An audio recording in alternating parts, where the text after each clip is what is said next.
Cobaan. Assalamualaikum warahmatullahi wabarakatuh. Bismillahirrahmanirrahim. Alhamdulillah wassalatu wassalamu ala Rasulillah wa ala alihi wa sahbihi ajma'in. Rabbi shrah li sadri wa yassir li amri wahlul 'uqdatan min lisani yafqahu qawli, amma ba'du. Muslimin dan muslimat yang dirahmati Allah Subhanahu wa taala sekalian. Alhamdulillah, kita bersyukur pada Allah Subhanahu wa taala, Tuhan yang Maha Agung, yang Maha Perkasa, yang Maha Bijaksana, yang mana Allah Subhanahu wa taala telah menganugerahkan kepada kita berbagai nikmat. Justru sayugia kita ni sepatutnya menjadi dari kalangan hamba-Nya yang benar-benar bersyukur.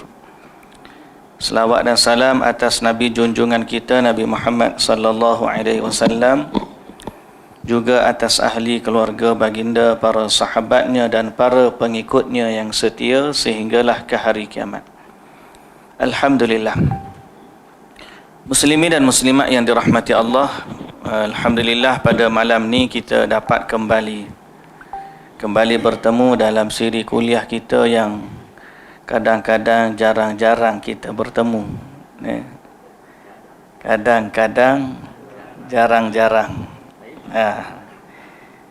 Cuti pula panjang. Habis cuti nak start balik tu, Allahu Akbar. Tiba-tiba nak start balik tu bab berat tu. Jadi saya pun duk fikir macam mana kita ni.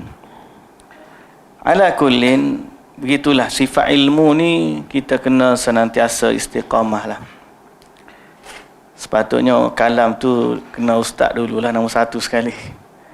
Ini semoga Allah Ta'ala memberikan kepada kita semua semangat yang berterusan untuk berada dalam majlis ilmu dan sifat dahaga yang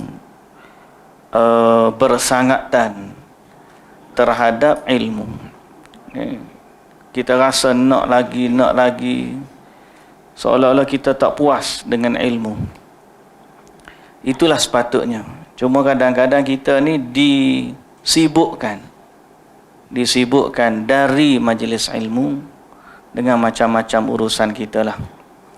Jadi semoga Allah Subhanahu wa taala, walau apapun kesibukan kita, walau apapun halangan dan gangguan, walau apapun cabaran, walau apapun kegelinciran, moga Allah Subhanahu wa taala menarik ubun-ubun kita kembali ke jalan ilmu. Sebagaimana doa yang Nabi sallallahu alaihi wasallam ajar, doa penghilang kesedihan tu, Allahumma inni abduka wa ibnu abdika wa ibnu amatika nasiyati biyadika madin fiyya hukmuka adlun fiyya qada'uk.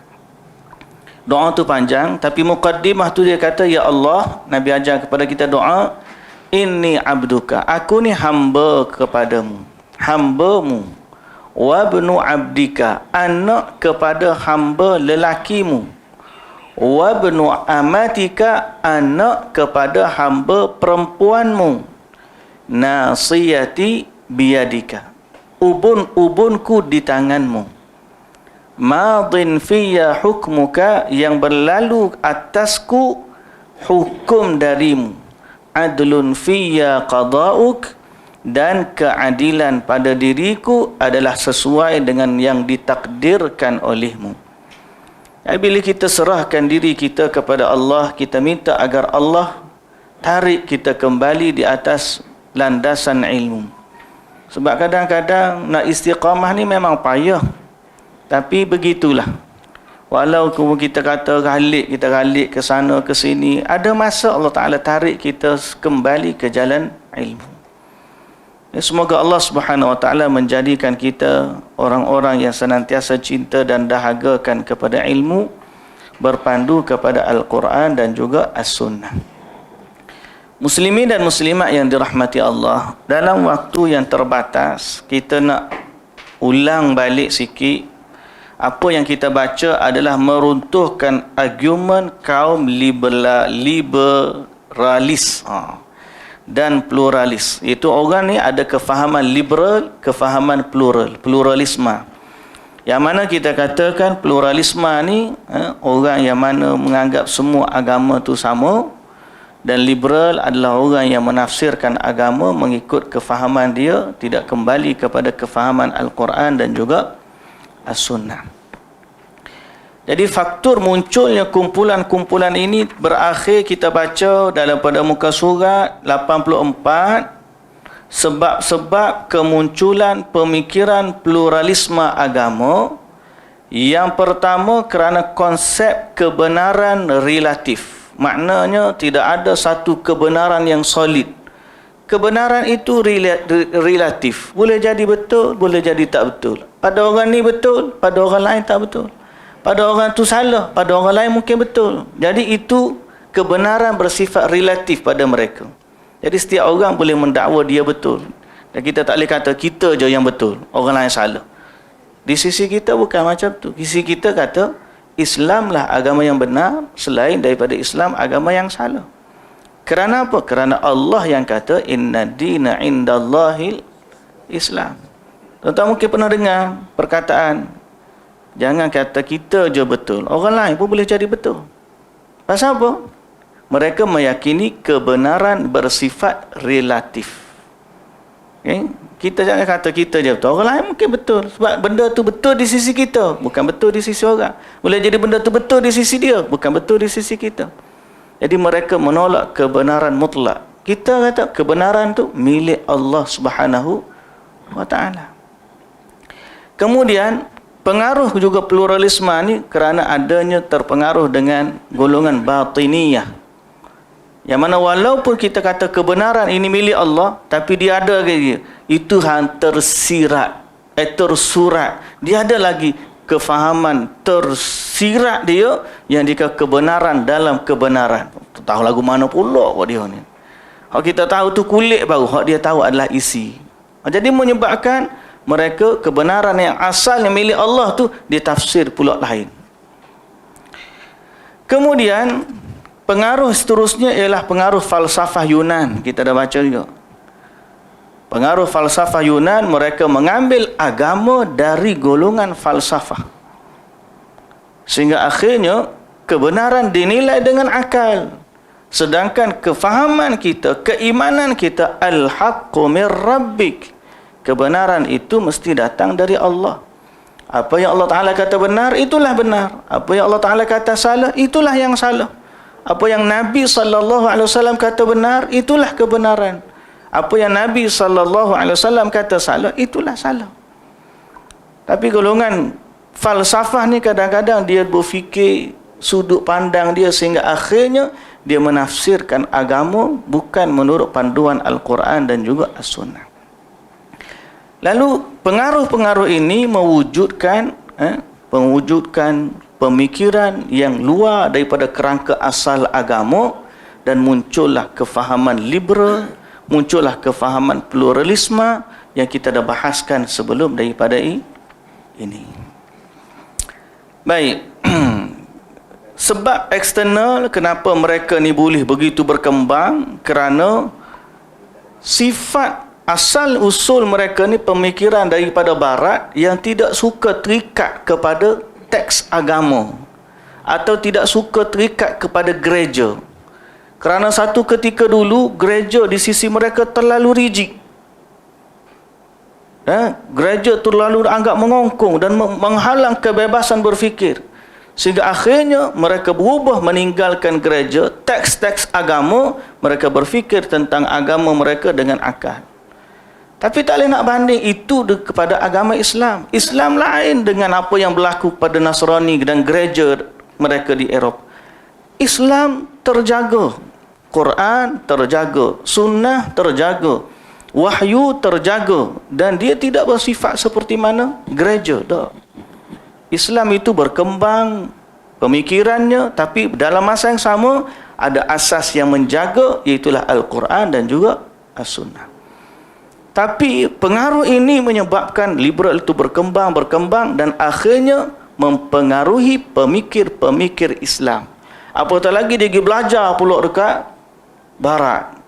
Kemudian bertambah lagi perkembangan pemikiran dia dan mereka kagum dengan corak pemikiran dan akhirnya termasuklah dia dalam agama Islam. Dan pengaruh ni muncul di akhir-akhir ni, tambah lagi dengan yang dahulu telah orang panggil agama ataupun pemikir-pemikir Islam yang dulu juga ada terpengaruh dengan kefahaman-kefahaman ahli kalam ataupun falsafah Yunan. Maka wujudlah kefahaman yang berbeza tentang akidah kita, agama kita, yang mana tidak bertepatan dengan apa yang diwahyukan atau difahami oleh Nabi atau diajar oleh Nabi sallallahu alaihi wasallam kepada para sahabat. Itu yang kita bincang sebelum daripada ni, saya recall balik. Malam ni kita nak masuk bab yang keempat dalam buku kita ni. Siapa ada buku lah. Siapa yang tak ada buku tu memang dia kena hafal betul-betul, sebab bab ni memang berat sikit. Tapi tak boleh salah juga sebab buku tak tahu mana, cuti lama sangat. Ustaz pun cari buku tadi, duk mana buku ustaz ni? Apatah lagi anak murid lagu. Tak, cutinya lama dengan Allahu Akbar. Salah cikgu lagu ni, tidak salah anak murid ni. Kena piak dia panggil. Tahu kena piak? Kena watan, hak kena watan cikgu ni. Baik. Bukan cikgu kita ni, cikgu ni hak ngajar ni. Cikgu Hamzah ada ni dia ni. Baik. Argumentasi bab argumentasi penyeru pluralisme agama dengan Al-Quran berikut sanggahannya. Geng-geng pluralisme agama ni, bila dia bercakap tentang Quran, tahu tak dakwaan dia apa? Geng-geng Al-Quran, geng-geng. Bahasa mudah dia kata, Al-Quran ini datangnya dari Muhammad. Bahasa mudah. Dalam masa yang sama, kenapa dia boleh terjebak, padahal kalau orang kafir kata lagu tu menang siapa? Ni orang Islam boleh sampai ke tahap perkataan itu. Kalau kita kata berat, faham tak ni? Memang bab malam ni berat. Dah lah cuti lama, masuk kelas tu hak berat selalu. Tapi saya ubah, saya kata golongan pluralisme agama yang mengaku Islam, mereka sampai kepada perkataan Nabi Muhammad yang mereka Al-Quran ataupun menuturkan Al-Quran. Macam mana dia boleh sampai ke tahap tu? Sebab tu kita kata kembali kepada tadi, dia ada pengaruh kepada falsafah Yunan ataupun ilmu kalam yang kita selama ni duduk duduk bincangkan. Kita bacalah. Sikap para penggiat pluralisme agama terhadap Quran boleh dibilang selaras dan merupakan perpanjangan dengan sikap kullabiyah dan Asy'ariyah terhadap Al-Quran, yang mereka meyakini bahawa Tuhan tidak berbicara dengan suara dan huruf. Sebaliknya, mereka mengajukan konsep bahawa Allah berbicara dengan kalam nafsi, yakni bahasa jiwa, ucapan batin yang tidak terlafazkan. Kerana menurut mereka, Allah tidak memiliki bahasa. Allah tidak ada suara dan huruf. Kalam Allah tidak ada suara dan tidak ada huruf. Jadi Al-Quran menurut mereka seperti ibarat atau parafrasa tentang bahasa jiwa Allah. Al-Quran menurut mereka adalah makhluk. Kerana lafaz Quran berasal dari Muhammad atau Jibril alaihi salam. Faham ke tak ni nak kata? Faham tak? Kita selu-selu pasal takut tak faham. Ahlul kalam bila berkata tentang sifat Allah berkata-kata.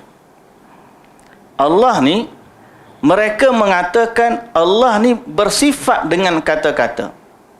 Mutakalliman. Dalam sifat 20 ada sifat kalam dan ada sifat mutakalliman. Betul tak? Ya, ada kan? Sifat kalam. Sifat kalam. Tapi kalam di sisi mereka tak sama dengan kalam yang kita faham. Kerana mereka nak lari daripada sifat Allah ni menyerupai makhluk. Sebagaimana kita pun kata Allah tak serupa dengan makhluk. Tapi kita menerima apa yang Allah Ta'ala kata, bahawa dia berkata-kata sebagaimana yang layak bagi dia. Selesai. Mereka tak. Mereka kata Allah berkata-kata tidak serupa dengan makhluk berkata-kata. Jadi kalau makhluk berkata-kata ada suara, Allah tak ada suara. Makhluk berkata-kata ada huruf, Allah tak ada huruf. Jadi bagaimana Allah berkata-kata tanpa suara, tanpa huruf, tanpa... Dia kata itu adalah kalamnya nafsi, kalam bahasa jiwanya Allah. Allah wahyukan, bahasa mudah kita kata macam ni. Perkataan ni ada lafaz dan ada makna. Ada lafaz dan ada makna. Bila Allah Ta'ala wahyukan kepada Nabi, Allah turunkan makna lafaz tu daripada Nabi. Kita kata itu hadis kursi. Pada kita, Quran ni maknanya dari Allah, lafaznya dari Allah. Quran.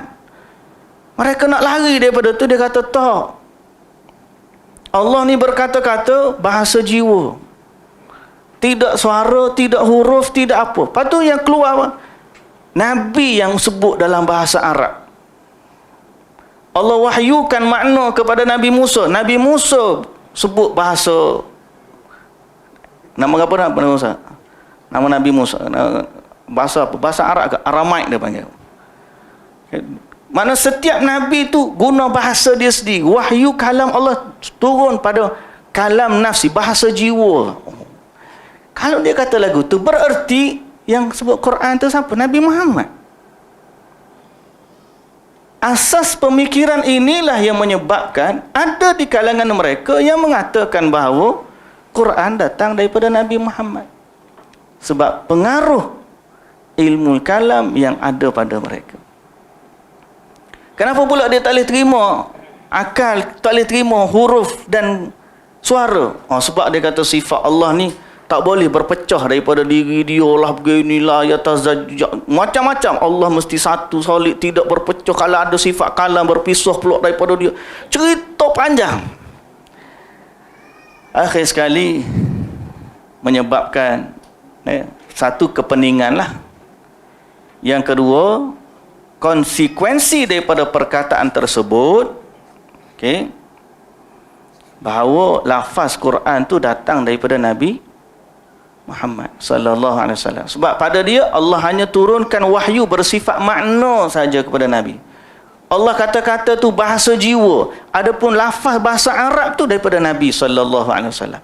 Itu kata mereka. Ajaib. Ni orang Islam ni berkata lagu tu. Kerana ada pengaruh kalam. Pengaruh, orang panggil falsafah dalam kepala dia. Ahli sunnah, kita sebut lepas daripada ni. Baik, sambungan. Tuan-tuan bacalah nanti. Lebih tu.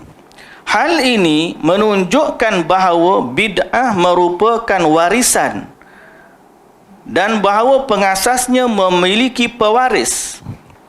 Bid'ah tersebut dapat semakin besar dan menjadi sarana kepada bid'ah lain yang lebih besar. Bahkan boleh sampai mengantarkan kepada kekufuran. para pendukung pluralisme agama telah mewarisi bid'ah kullabiyah dan asy'ariyah terkait konsep kalamullah adalah bahasa jiwa.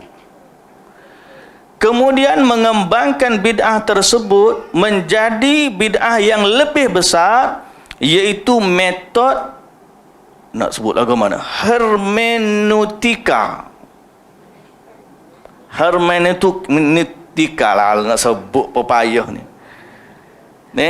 Aduh. Konsep apa pula ni? Hermeneutika. Suka dia nak sebut ustaz lama tak mari dia tu. Telo siapa? Dia konsep ni dia panggil apa? Mediator. Sepertinya orang kerasukan, jin tu berkata-kata tapi keluar daripada mulut orang. Faham tak? Jadi apa bahasa jin? Tahu, tapi orang tu sebut dalam bahasa dia. Bukan dia yang cakap. Jin tu cakap. Dia tu hanya mediator. Oh. Sampai tahap dia kata Nabi Muhammad tu dia sebut bahasa Arab tu sebab dia ni mediator. Bahasa wahyu sebenar turun dalam bentuk bahasa jiwa. Hak keluar bahasa Arab sebab Nabi bahasa Arab. Kalau sampai kepada orang lain, Nabi lain, bahasa lain pula. Tepuk dahi kita. Tepuk dahi tak ada tepuk dahi. Faham tak saya sebut? Okey? Ibn Taymiyah rahimahullah berkata, fal bid'u takunu fi awwaliha shibran thumma takthuru fil atba' hatta tasiru adhru'an wa amyalan wa farasakh. Bid'ah ni awalnya mula sejengkal. Dia nak kata apa? Allah berkata-kata tidak ada huruf, tidak ada laf, tidak ada suara. Asas itu nak takut. Habis tu kita baca ni dia kembang lagi. Akhir sekali jadi jengkal, daripada sejengkal jadi hasta, jadi sedepa, sampai ke sebatu, sampai boleh beberapa farsakh, beberapa batu.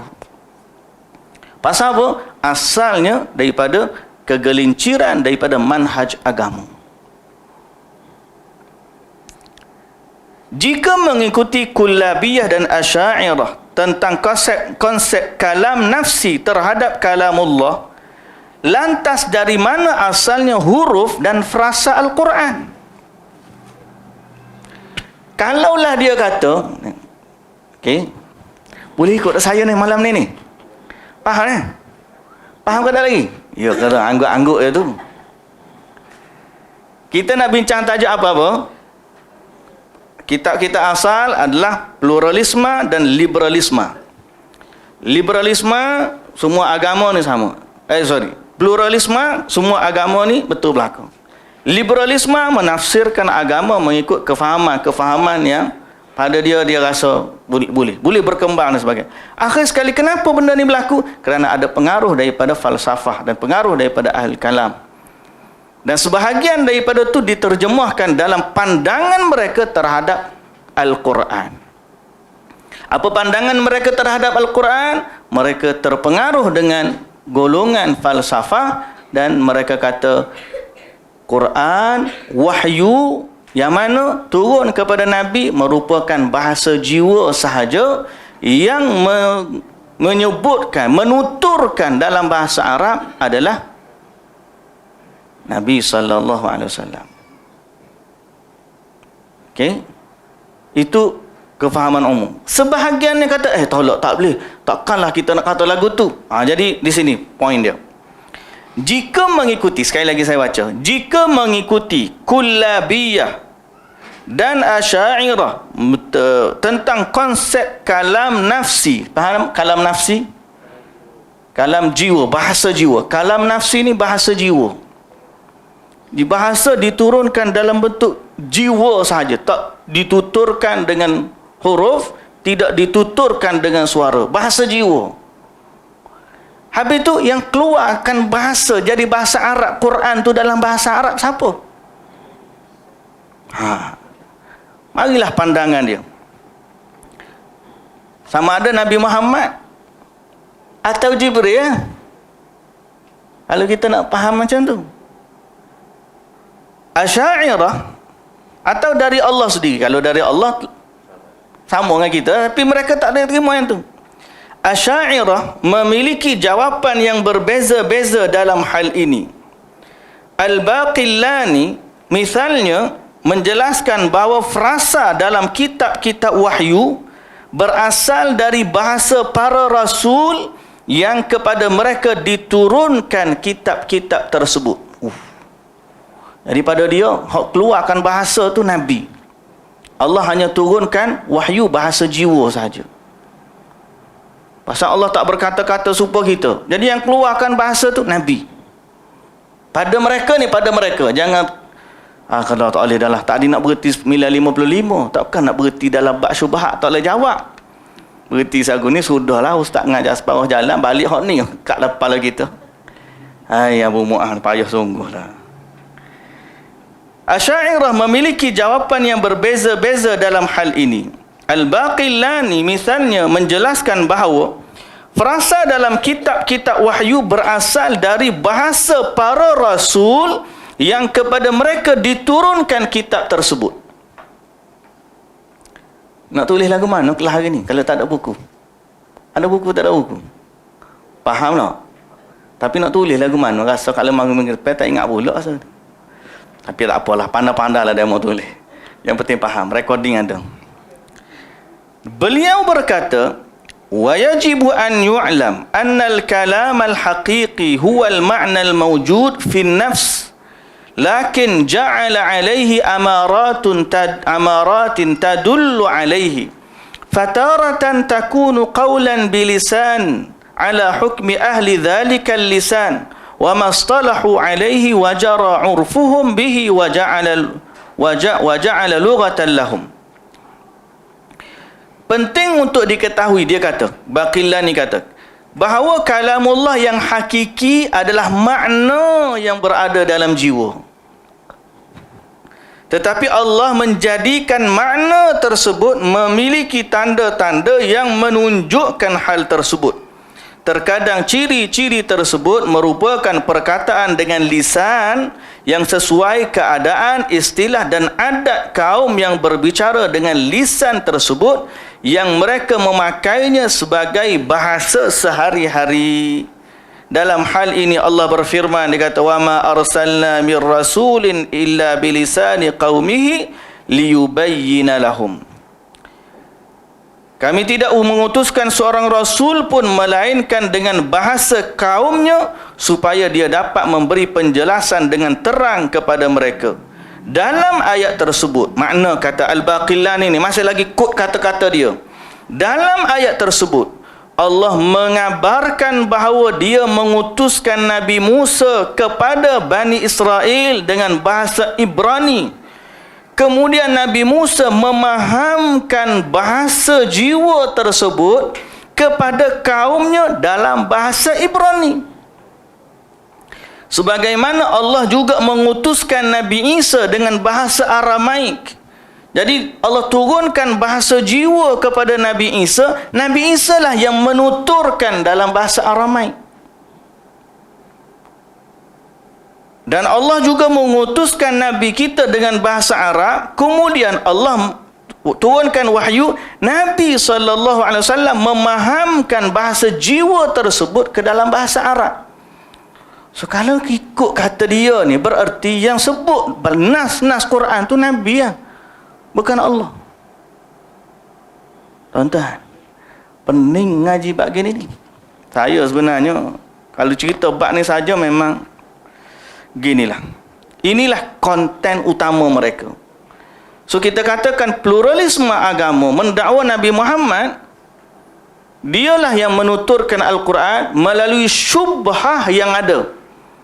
Syubhah yang ada apa? Quran itu kalam Allah, tapi dalam bentuk bahasa jiwa. Nabi sebagai mediator ataupun Nabi yang mengeluarkan bahasa Arab dia.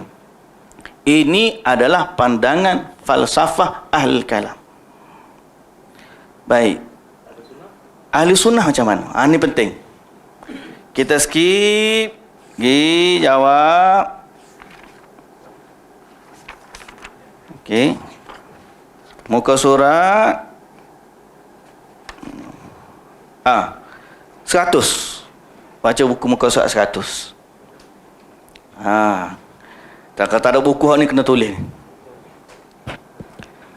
Adapun ahli sunnah yang sebenarnya, ni jawapan kita. Kena tulis ni jawapan sebenar. Kalau dengar tadi macam ya dah ustaz sebut dah. Dan takut bila kita dengar. Tapi kalau berakhir gitu memang logik akal jugalah. Akal memang gitulah. Dia atas bahasa orang. Kalau orang tu cakap confident, meyakinkan, dia boleh terima.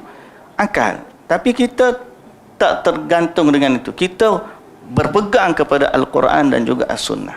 Baik, sekarang ni apakah manhaj sebenar ahli sunnah dalam mengimani bahawa Allah berkata-kata?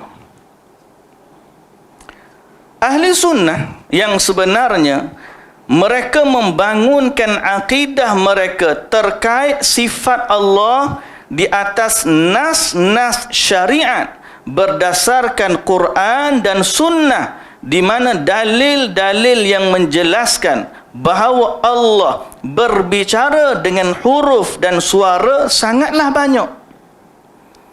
Kita tak tolak bahawa Allah berkata-kata, dan bila Allah berkata-kata ada suara yang didengar dan boleh ditulis perkataan itu dengan perkataan yang sebagaimana kita tulis huruf, difahami dengan bahasa Arab asal. Mana Quran begitulah, dia turun daripada wahyu, Jibril ambil daripada Allah, macam itulah, dan disampaikan kepada siapa yang berkata-kata dengan lafaz Alhamdulillahi Rabbil Alamin, dari Allah. Begitu dia datang, begitulah keimanan kita. Dan tidak ada yang menjadi penghalang.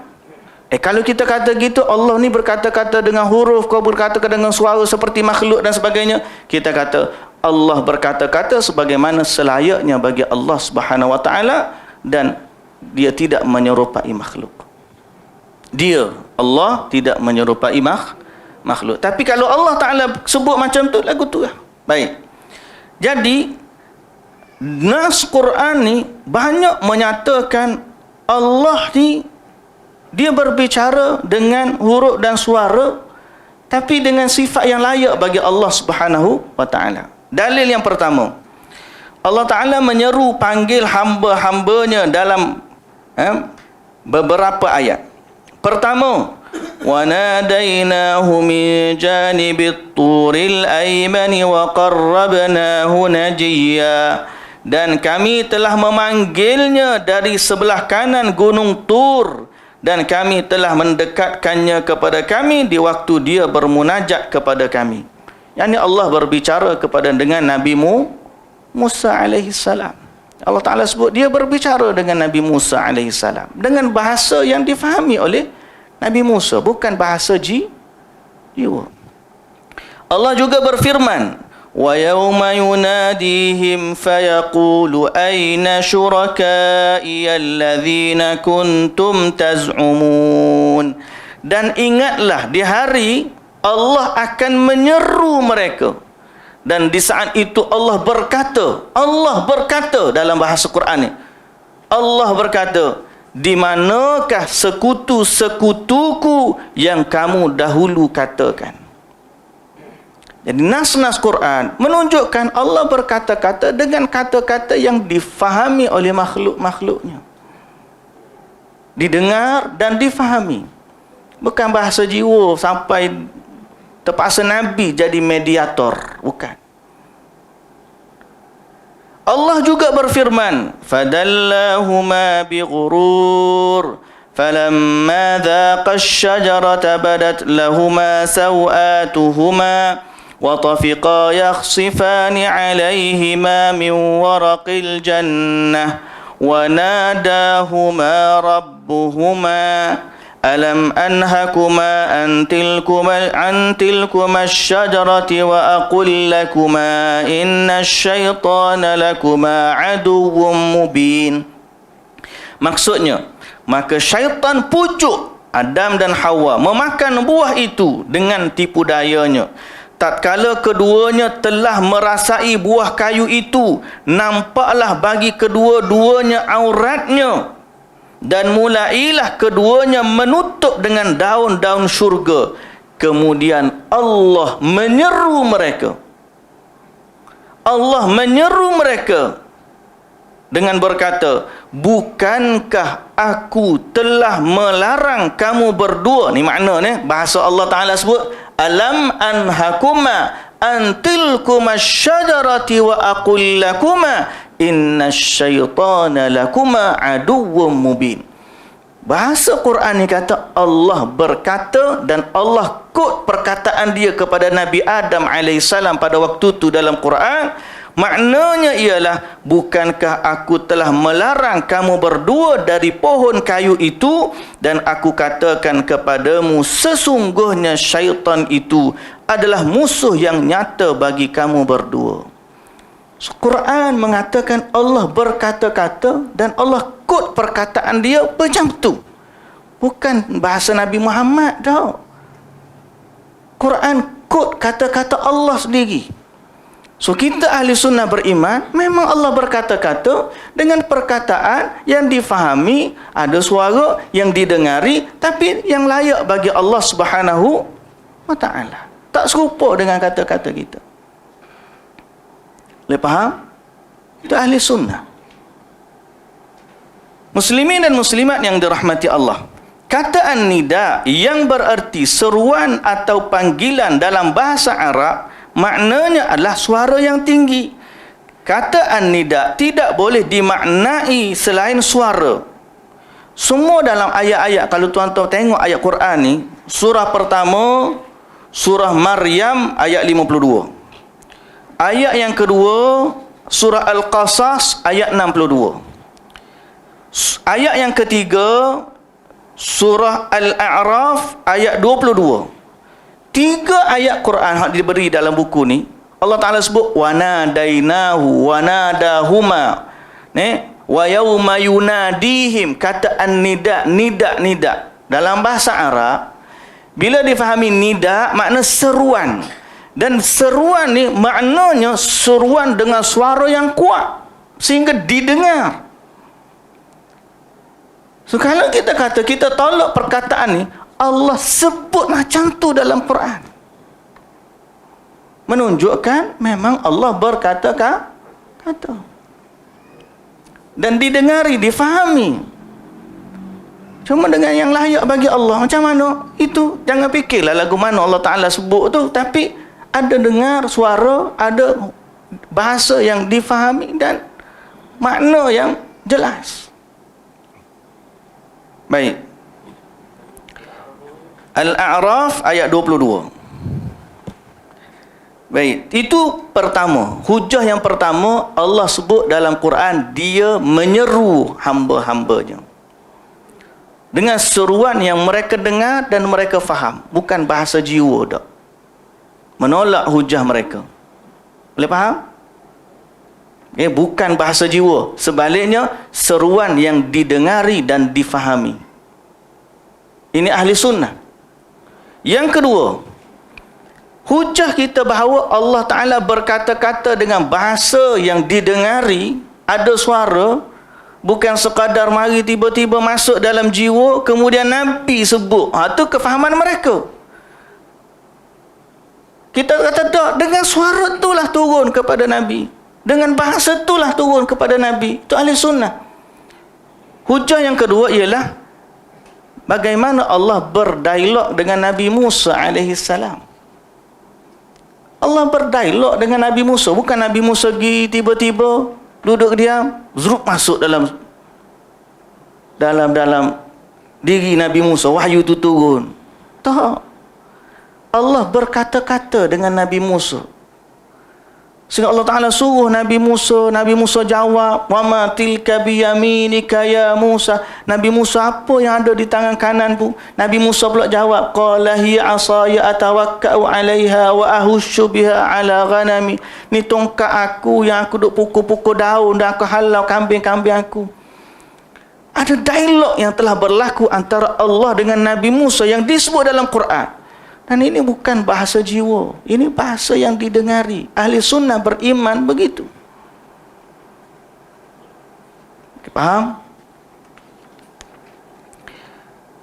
Allah Ta'ala berfirman dalam surah Taha ayat 13-14. Kata Allah, fastami' lima yuha innani ana Allahu la ilaha illa ana fa'budni wa aqimis salata li dhikri. Maka dengarkanlah wahai Musa akan apa yang akan diwahyukan kepadamu. Allah Ta'ala suruh dengarkanlah wahai Musa. Apa maksud dengarkanlah? Mana nak dengar dengan telinga Nabi Musa AS akan wahyu-wahyu Allah. Bukannya bahasa turun pada Nabi Musa tu zruk masuk dalam jiwa dia. Tak. Bahasa yang didengari. So, ahli sunnah kata memang Allah berkata-kata dengan perkataan yang difahami, didengari, tapi yang layak bagi Allah Subhanahu wa Ta'ala, yang tak sama dengan makhluk. Boleh faham? Kita pergi lagi. Dalil yang bahkan dalam seruan yang disebut dalam surah Taha tu, Allah Ta'ala kata, innani anallah, sesungguhnya akulah Allah. Kod perkataan tu dari Allah Azza wa Jalla dalam Quran. Allah seru dalam Quran, Allah cerita waktu Allah sebut kepada Nabi Musa, innani anallah, sesungguhnya akulah Allah. Nabi Musa dengar macam tu. So kita nak kata itu bahasa jiwa turun daripada Nabi Musa? Tak. Nabi Musa dengar kalam Allah itu. Lagu mana? Yang layak bagi Allah. Kita ahli sunnah begitu. Okey, faham? Kemudian dalil yang seterusnya. Okey.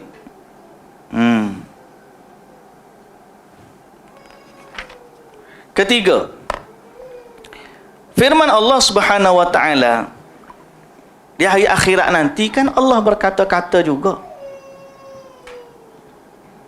Allah Subhanahu wa Ta'ala sebut dalam surah Saba ayat 23, wala tanfa'u syafa'atu 'indahu illa liman adhina lah hatta idza fuzzi'a 'an qulubihim qalu madza qala rabbukum qalul haqqa wa huwal aliyyul kabir. Dan tiadalah, maknanya, dan tiadalah berguna syafaat di sisi Allah melainkan bagi orang yang telah diizinkannya memperolehi syafaat itu, sehingga apabila telah dihilangkan ketakutan dari hati mereka, mereka berkata, apakah yang telah difirmankan oleh Tuhanmu? Mereka menjawab, Al-Haqq, perkataan yang benar, dan dialah yang maha tinggi lagi maha besar. Lalu Al-Imamul Bukhari dalam menafsirkan ayat ni, dia mendatangkan satu riwayat. Bab, kata Al-Imamul Bukhari, bab qaulullahi ta'ala wala tanfa'u syafa'atu 'indahu illa liman adhina lah hatta idza fuzzi'a 'an qulubihim qalu madza qala rabbukum qalul haqqa wa huwal aliyyul kabir wa lam yaqul madza khalaqa rabbukum. Qala Masruq an Ibni Mas'udin idza takallama Allahu bil wahyi sami'a ahlus samawati syai'an fa idza fazi'a an qulubihim wa sakana as-sautu arafu annal haqqa annahu al-haqq wa nadaw qalu madza qala rabbukum qalul haqqa wa huwal aliyyul kabir.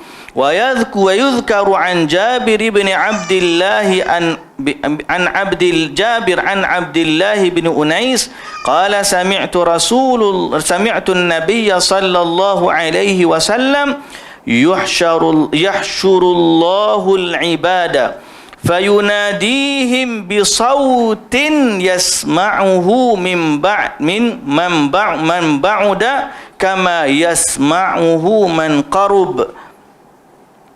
Anal malik anad dayyan. Oh, faham? Saya bahasa terjemahan itu bahasa Arab dia. Imam Bukhari ni dalil kita yang ketiga. Dalil pertama apa tadi?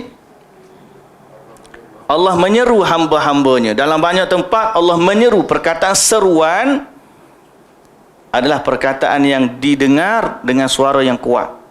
Jadi maknanya menetapkan bagi kalam Allah ada suara. Falsafah kata apa? Tak ada suara. Dia adalah wahyu yang turun dari sudut bahasa jiwa, yang keluarkan suara dan tu Nabi Muhammad.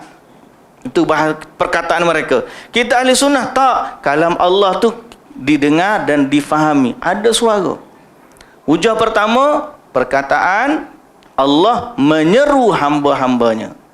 Hujah yang kedua, Allah telah berdialog dengan Nabi Musa. Dan dalam dialog tersebut Allah quote kata-kata dia, sesungguhnya akulah Allah. Dan difahami oleh Nabi Musa AS. Berarti Allah berkata-kata dengan suara yang didengar dan difahami. Dalil yang ketiga. Dalil ketiga ni.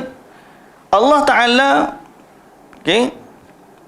telah menyatakan perkataan para malaikat. Qalu madza qala rabbukum? Apa yang Allah berfirman kepada kamu? Qalul haqq. Mereka kata kebenaran. Dalam Sahih Al-Bukhari, Imam Bukhari telah meletakkan ayat tadi, ayat surah Sabah ayat 23, bab kalam Allah ni. Bab apa? Hatta idza fuzzi'a an qulubihim qalu madza qala rabbukum qalul haqq. Bila hilang ketakutan dari hati mereka, lalu mereka ditanya, apa yang Tuhanmu berfirman? Mereka kata, Allah berfirman dengan kebenaran. Imam Bukhari dalam menafsirkan ayat ini telah mendatangkan satu riwayat hadis yang sahih. Dia berkata, dia berkata, qala Masruq ani bin Mas'ud, dari Abdullah ibn Mas'ud menafsirkan ayat ni, apabila Allah berkata-kata dengan wahyu, seluruh penduduk langit mendengar wahyu Allah, sehingga mereka semua tunduk ketakutan. Lalu apabila hilang ketakutan dari hati mereka, mereka lantas ditanya, apa yang Tuhanmu berfirman? Mereka menjawab, Allah berfirman dengan kebenaran.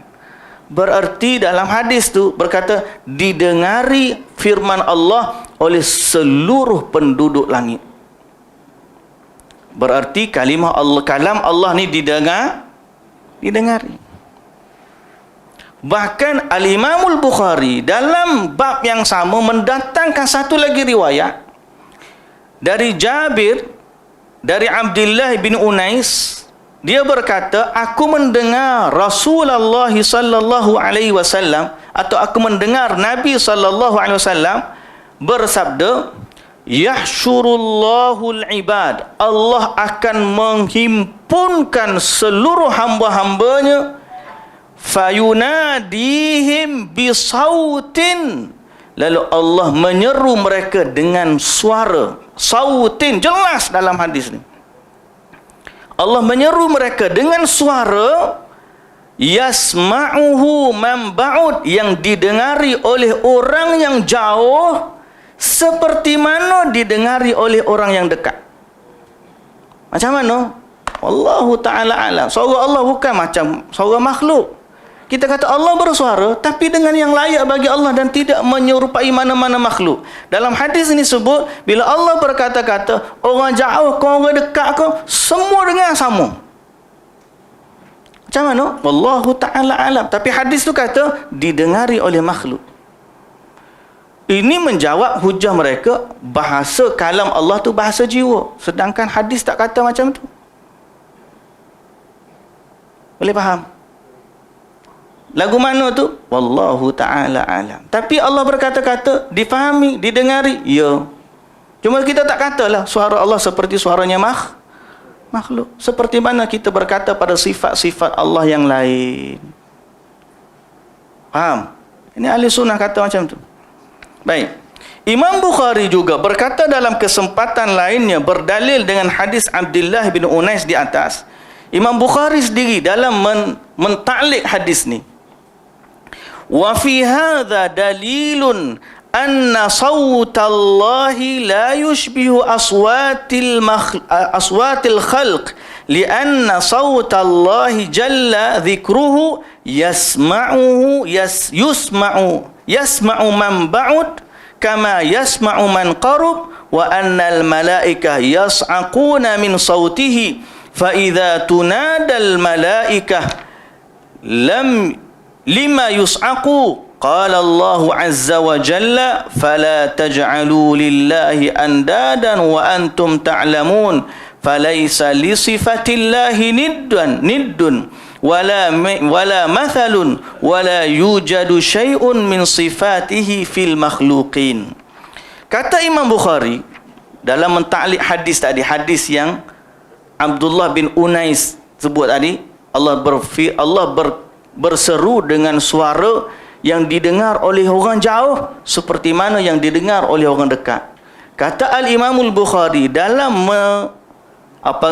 mentaklik atau menghurai riwayat tersebut. Kata Imam Bukhari dalam kitabnya Khalqu Af'alil Ibad, hadis tersebut merupakan dalil bahawa suara Allah tidak serupa dengan suara makhluk. Kerana dalam hadis tersebut suara Allah didengar oleh orang jauh sama seperti didengar oleh orang dekat, yang mana tidak ada pada makhluk sifat macam tu. Betul? Selain itu, malaikat juga tersungkur di saat mendengar firman Allah. Namun ketika mereka saling memanggil satu sama lain, mereka tidak tersungkur. Jadi, macam mana sebenarnya? Wallahu ta'ala alam. Yang kita tahu, bila malaikat dengar, malaikat tersungkur mendengarnya. Dan Allah berfirman, kerana itu janganlah kamu mengadakan tandingan-tandingan bagi Allah, padahal kamu mengetahui sifat Allah tidak ada yang menandinginya, serupa dengannya, tidak ada satu sifat pun padanya yang dimiliki oleh para makhluknya. Ini kata Al-Imamul Bukhari. So Allah berkata-kata dengan sifat yang layak bagi Allah. Didengar. Seperti itulah. Macam Quran turun, begitulah dia turun. Boleh? Nampak ada pencerahan sikit daripada tadi. Kalau berhenti tak ada nanya. Dalil yang keempat. Dalil yang keempat berkaitan dengan sifat Allah berkata-kata. Kata Nabi SAW, ini tadi ayat Quran kita sebut, ni hadis Nabi pula. Allah Ta'ala, yaqulullahu azza wa jalla, ana inda dhanni abdi bi wa ana ma'ahu hina yadhkuruni. فإن ذكرني في نفسه ذكرته في نفسي وإن ذكرني في ملأ ذكرته في ملأ خير منهم وإن اقترب إلي شبرا اقتربت إليه ذراعا وإن اقترب إلي ذراعا اقتربت إليه باعا وإن أتاني يمشي أتيته هرولة. Kata Nabi SAW dalam hadis Bukhari dan Muslim, Allah berfirman, aku berada dalam sangkaan hamba-Ku. Aku selalu berada bersamanya. Aku selalu bersamanya jika dia mengingatiku. Jika ia mengingatiku dalam dirinya, aku mengingatinya dalam diriku. Jika dia mengingatiku dalam kumpulan, aku akan sebut dia dalam kumpulan yang lebih baik dari mereka. Dan jika dia mendekatkan diri kepadaku sejengkal, aku dekatkan diri kepadanya sehasta. Jika dia dekatkan diri kepadaku sehasta, aku dekatkan diri kepadanya sedepa. Jika dia mendatangiku dengan berjalan, aku mendatanginya dengan berlari. Biasa dengar hadis ni? Al-Imamul Bukhari, Al-Imamul Zahabi dalam mentafsirkan, dalam mensyarahkan hadis ni, dia kata apa? Hadza hadithun sahihun wa fihi tafriqu baina kalamin nafsi wa baina kalamin nafsi wal kalamil masmu'. Fahuwa ta'ala mutakallimun bihadza wa bihadza. Wa huwa alladhi kallama Musa taklima wa nadahu min janibit turi wa qarrabahu najiyya. Kata Imam Az-Zahabi, hadis ini adalah hadis yang sahih. Padanya terdapat pembezaan antara bahasa jiwa dan bahasa yang didengar secara langsung. Bahasa jiwa dan bahasa yang didengar secara langsung. Bahasa jiwa tadi, wahyu turun dari sudut makna, lafaznya daripada Nabi. Bahasa wahyu betul, lafaz dan makna daripada Nabi. Kata Imam Az-Zahabi, Allah berfirman dengan dua-dua. Maknanya hadis qudsi kita terima, wahyu turun dengan apa ni, makna kepada Nabi sallallahu alaihi wasallam. Kemudian Nabi bagi tahu ada, tapi kita tidak menolak bahasa kalam Allah yang didengari. Kita tak tolak. Mereka ahli falsafat kalam, mereka tolak, kita tak tolak. Cuma kita kata Allah berkata-kata dengan suara yang layak bagi Allah, tak sama dengan makhluk. Settle. Boleh faham? Ada hujah yang kelima. Allah, banyaknya. Nak berhenti bila ni kita? Hujah kelima dan yang terakhir. Hadis Nabi sallallahu alaihi wasallam dalam bab ni juga.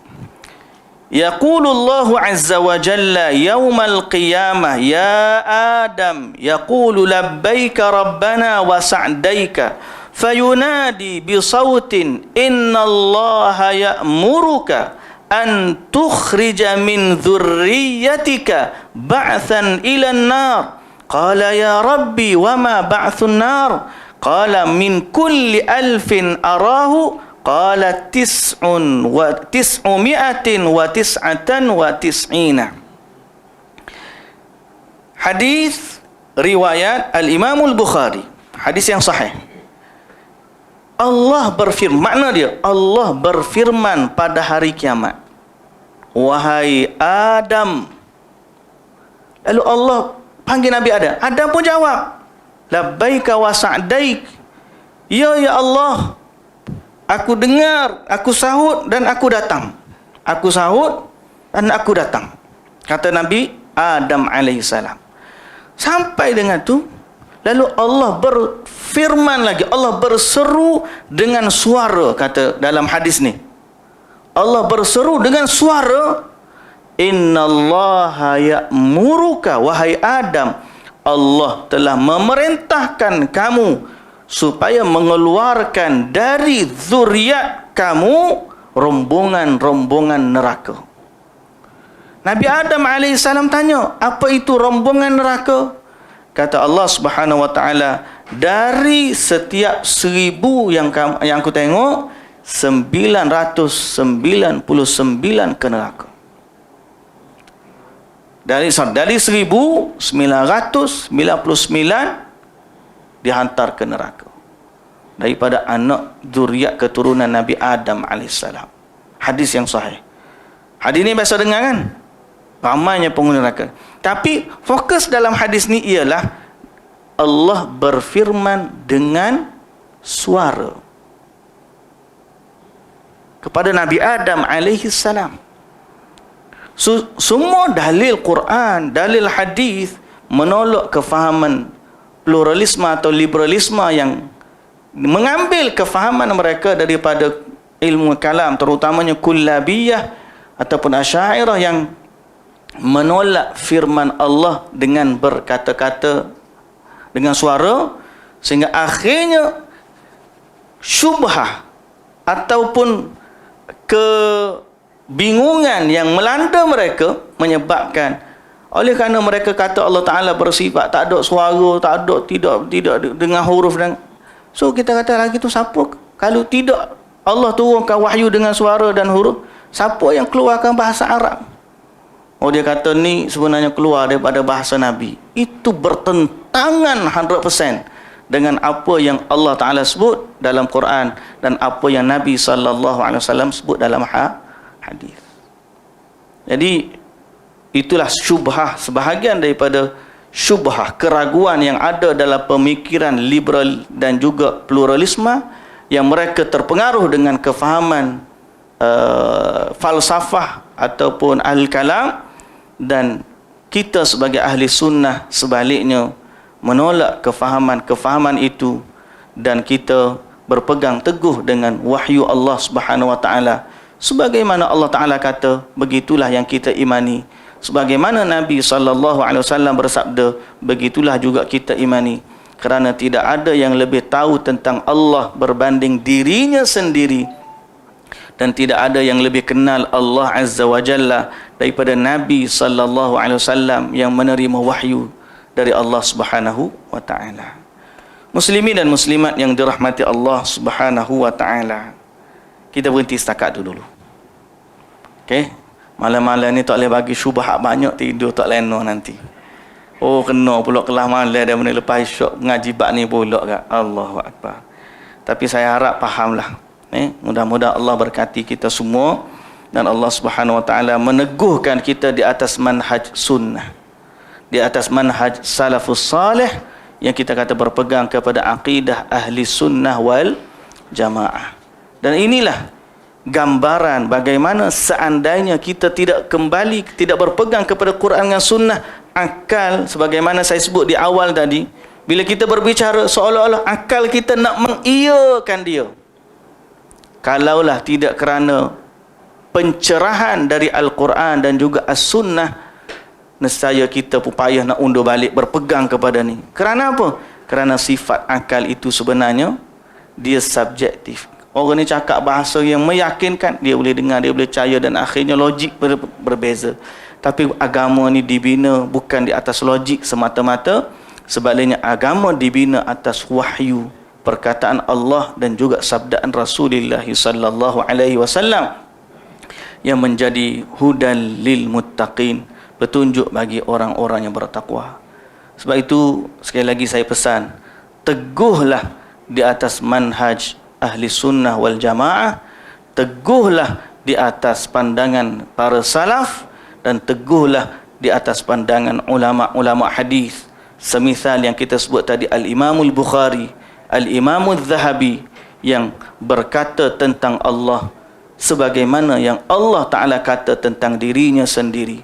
Dan jangan kita lupa satu ayat Quran, antara peranan syaitan. Allah Ta'ala sebut dalam surah Al-Baqarah, innama ya'murukum bis-su'i wal fahsya wa an taqulu 'ala Allahi ma la ta'lamun. Syaitan ni antara yang dia suruh kita buat, suruh buat benda jahat, betul. Suruh benda keji, ya. Ada satu lagi hak benda syaitan suruh duk hasut kita buat, iaitulah berkata tentang Allah dalam apa yang kita tak ada ilmu padanya. So kalau kita nak berkata tentang Allah, berkatalah dengan apa yang Allah sendiri kata tentang dirinya dan apa yang Allah sendiri wahyukan kepada nabinya. Itulah manhaj salafus salih, dan kita tidak melampau dalam membahaskannya. Sebaliknya sampai satu titik kita kata itulah yang Allah Ta'ala sebut, dan Allah lebih tahu tentang dirinya, dan Allah bersifat sebagaimana yang layak baginya, dan tidak sama Allah dengan satu pun sifat makhluk. Laisa kamithlihi syai'un wa huwas sami'ul basir. Semoga Allah Ta'ala menjaga iman kita semua. Wallahu ta'ala a'lam. Boleh tu tak? Subhanakallahumma wa bihamdika asyhadu an la ilaha illa anta astaghfiruka wa atubu ilaik. Aqulu qawli hadha wa astaghfirullahal azim li wa lakum. Wassalamu alaikum warahmatullahi wabarakatuh.